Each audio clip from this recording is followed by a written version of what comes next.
is your boy Travis Kinley coming back to you with another one. Let me give you the close-up on the beard.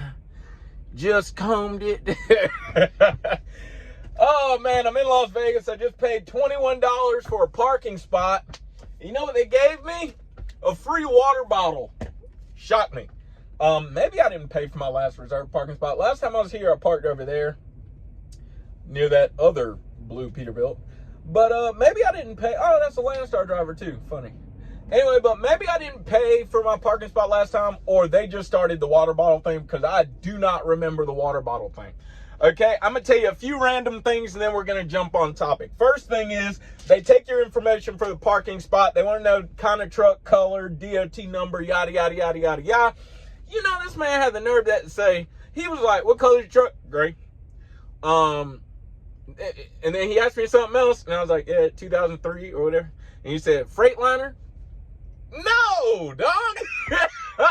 I just laughed. I was like, you get a lot of Freightliners? Like, and of course he gets a lot of Freightliners. Like, if you don't know, Freightliner's like the Honda of trucking, right? So I need some lotion.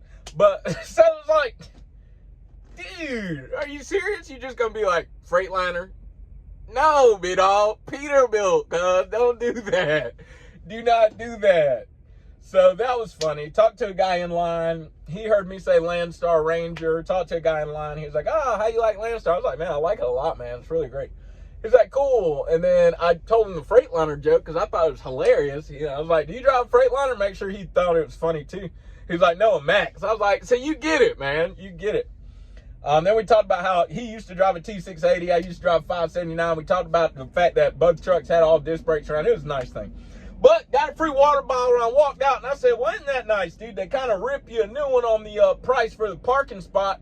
They figure they give you a water bottle since you can't afford to buy any food now. Here's the water to keep you hydrated until tomorrow, and you get out your expensive parking spot. You know, so, but it's all good, man. It's all good. Johnson's Logic calling me, FaceTime me right now. I'm going to have to holler at him later. But it's all good, man.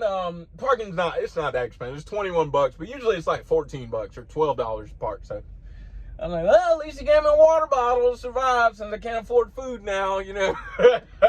They're paying for your parking spot. But there's some spots down there, man. But I just wanted to be close to everything, you know. I just wanted to be close to everything. Man, these airplanes flying low, man.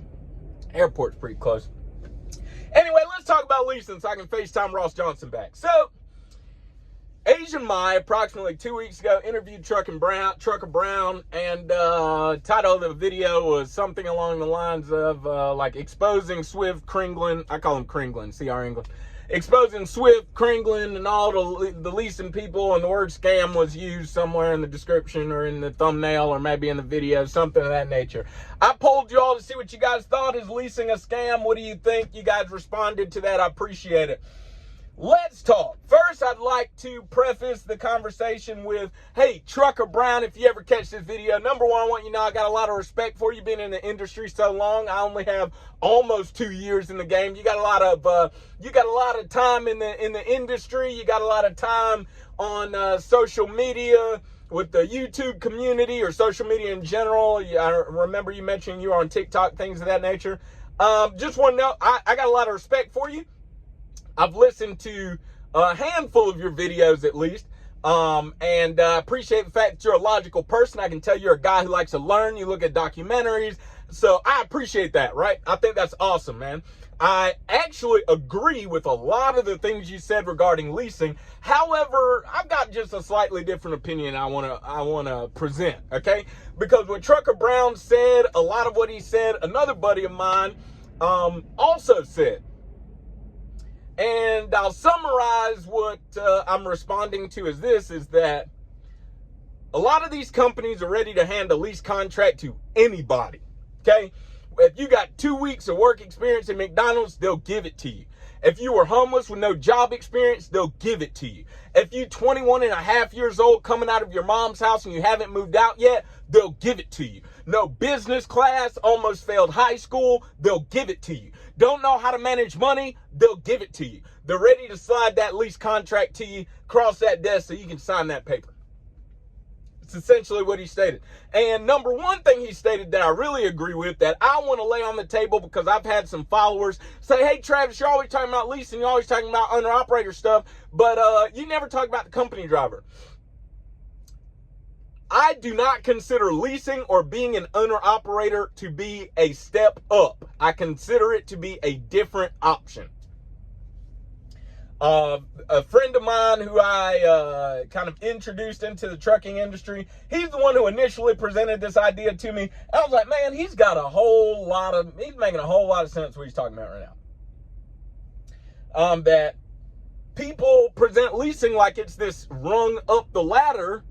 It's a successive step in the industry, when that's not it at all. They never present it as a separate option. Leasing is a separate option. It's not a rung up the ladder. If you never lease and you never got owner-op, it doesn't mean you're not being successful. You can be a very successful company driver, making 6 figures a year, okay? Do not think it's not it at all.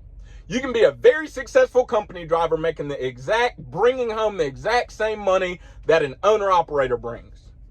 It is very possible. Just keep your record clean and work and be on time, just like Trucker Brown said in the video.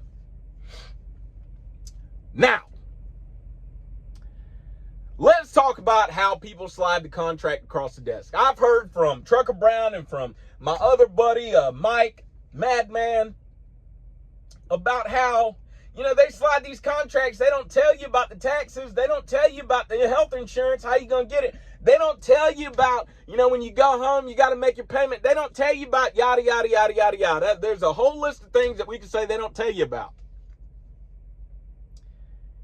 And here's my response to that. That is your responsibility. It's your responsibility. Nobody told me about it until I did it. I didn't know about taxes and how much it would be until I knew about it. As far as the lease payment, they try to sell it to you that you'll be able to go home when you want to. In theory, as a lease driver, I could go home when I wanted to. In theory, there was nothing stopping me from going home when I wanted to. Okay? I just had to be able to afford it, like a business owner. Right? If I'm the sole owner of a pool company, well, in order for me to shut my shop down and go to, Vegas, I got to be able to afford it. Got to be able to pay the mortgage on the building or the rent in the building. I got to be able to pay the light bill, pay the water bill. Got to be able to pay the house for the amount of time that I'm going to be in Las Vegas till I come back and open up the pool company back.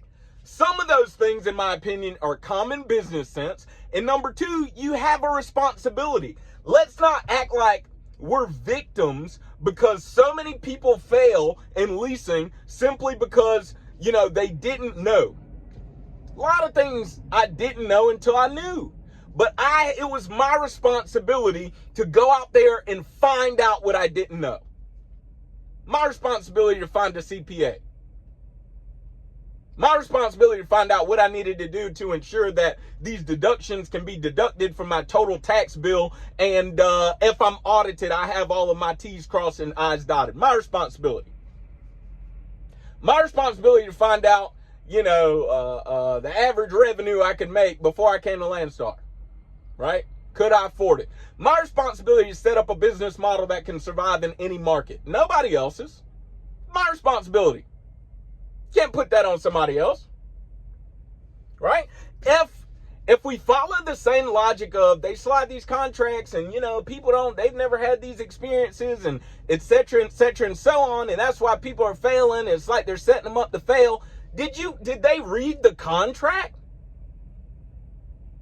Like, who forced them to sign that contract? Now, I get it. Some of the argument is that, well, some of these places, these trucking companies are like strongly encouraging you to jump into the lease. Like, they're almost pushing it like this is your only option of success, like was said, right? Okay, I get that. Now, that's not my experience at Prime. I heard about it on the internet before going to Prime, but as a matter of fact, My fleet manager tried to prevent me from, he didn't actively try to prevent me from going lease, but he did, in a roundabout way. Like, man, you sure you don't want to stay on my fleet, dog? Why you trying to, come on, man, let's give it a couple more months, let's find you another co-driver, you make some money, you know what I mean? He wasn't trying to push me to lease. Travis wanted to go lease, okay? That's my response to that idea of they're trying to scam you, they're trying to get you. Read your contract. Learn what you need to know to run a business. It's your business. It's nobody else's responsibility but yours. I often tell people, running a business is like having a baby. It's like having a baby, okay? I remember when I had my first daughter, real experience, true story. I remember when I had my first daughter, and, you go through the experience and everything.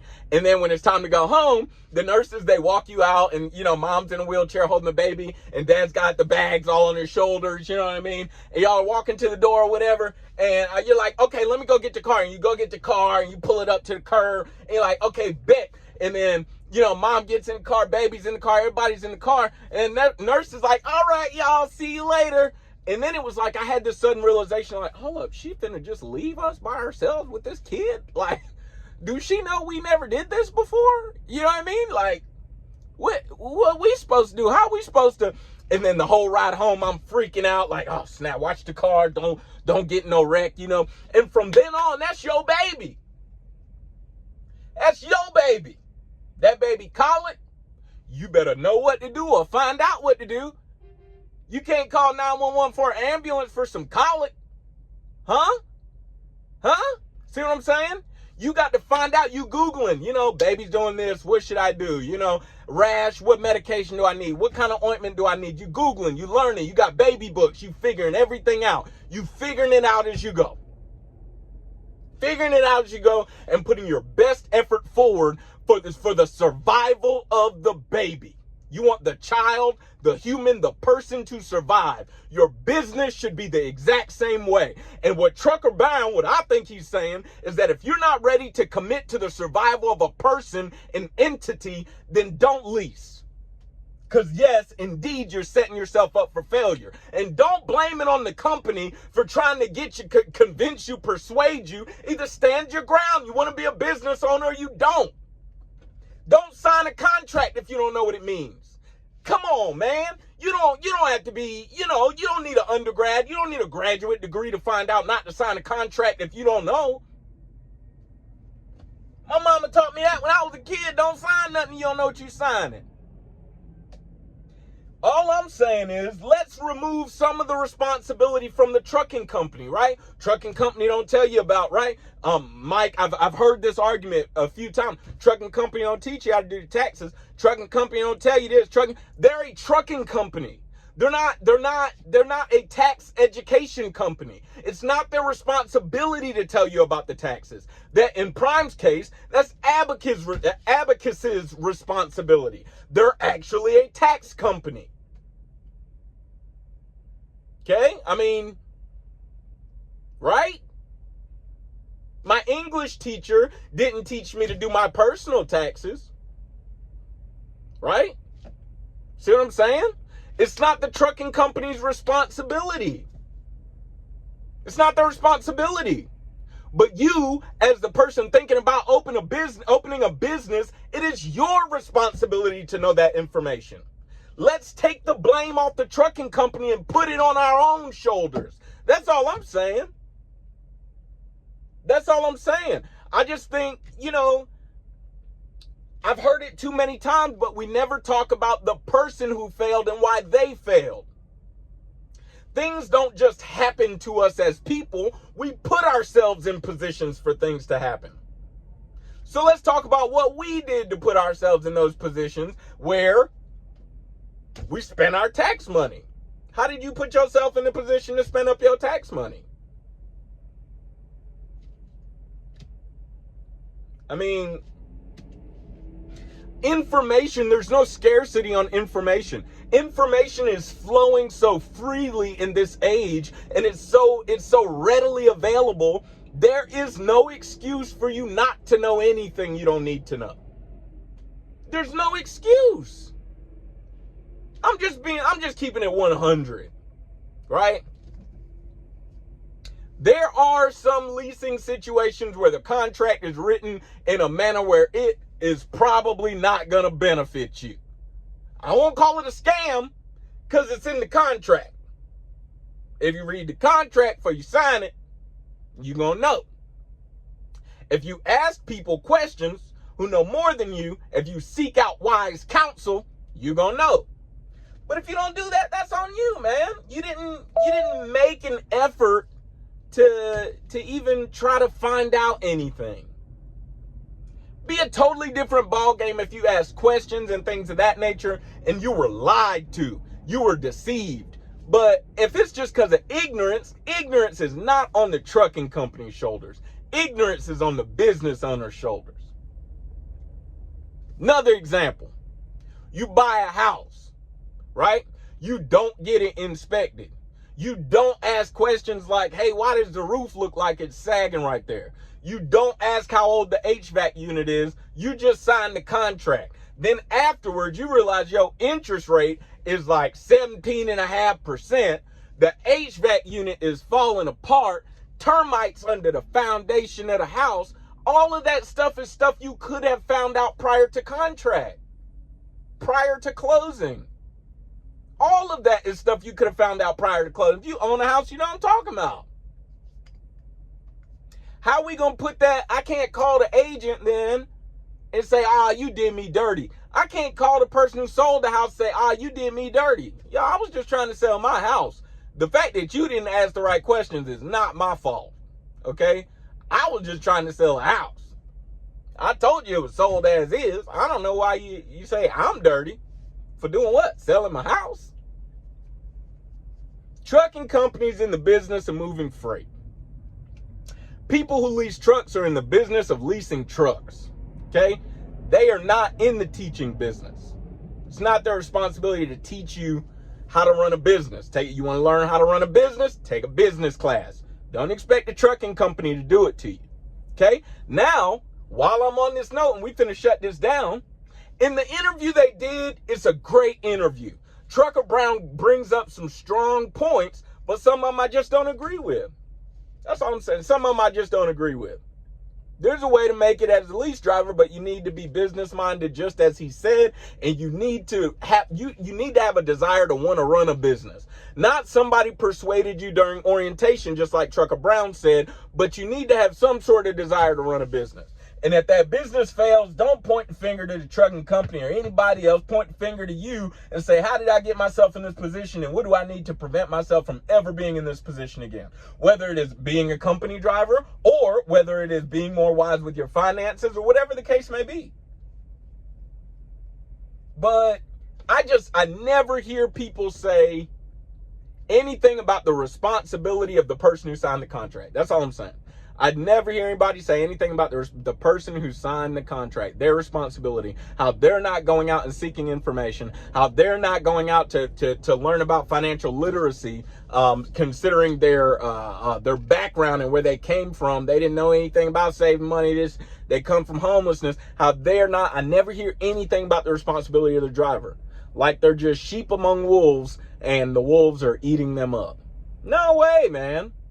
No way, dude. Trucker Brown gave an analogy of a lion teaching the gazelle how to graze, you know, but the lion tells the gazelle, go graze over there at nighttime by yourself to set the lions up for success to eat the gazelle. Why the gazelle dumb enough not to get advice from gazelle? I'm a married man. I'm not going to get my advice from somebody with 5 divorces. I'm going to go to somebody who's been married 2.5 decades. That's who I want to know about. Hey, look, this is what I'm dealing with. What do you think I should do? I'm not going to ask a dude with 5 divorces. Somebody say, oh, he got plenty of experience. Yeah, plenty of experience running it into the ground. It's not what I'm looking to do. Right? If the gazelle didn't go to the more gazelle to get advice, instead the gazelle decided to go to its own predator to get advice, that's the gazelle fault. I know I'm stretching the analogy because gazelle don't have logic to understand, etc., etc., but in keeping with the analogy, that's the gazelle's fault. It's not the lion's fault. That lion was doing what lions do. Hello, somebody. You know what I mean? That lion was doing what lions do. Now we gonna blame the lion. That's kind of like the tiger joke Cat Williams had that one time. It's pimping. You know? Tiger in the cage just want to be a tiger. Then the tiger attacks somebody because the little boy jumped in the cage. Now we mad at the tiger for being a tiger. Trucking companies just being trucking companies, moving freight, etc. Leasing companies just being leasing companies, just moving trucks, etc. It's our responsibility to stay out the tiger's cage. It's our responsibility to ask other gazelle, hey, how should I graze? When should I graze? It's our responsibility as business owners to learn how can I run the healthiest business I can imagine, to go listen to audiobooks while you're driving, to listen to podcasts, to read articles. It's our responsibility as business owners to run strong businesses. This is not for everybody. This is not for everybody, and there's nothing wrong with being a company driver. There's nothing wrong with it, okay? I have a lot of respect for guys who exert themselves towards success, even as company drivers. I have the same respect, no difference, okay? But just like Trucker Brown said, he stated in the video multiple times, he wasn't trying to dissuade you from going lease. He's just saying, make sure you know what you're doing. Indeed. Make sure you know what you're doing. You already know what the motto is. Work hard, play hard, sleep hard, find you somebody to love. I love y'all. Don't forget, it's not about what you believe. It's all about why you believe it. Live free.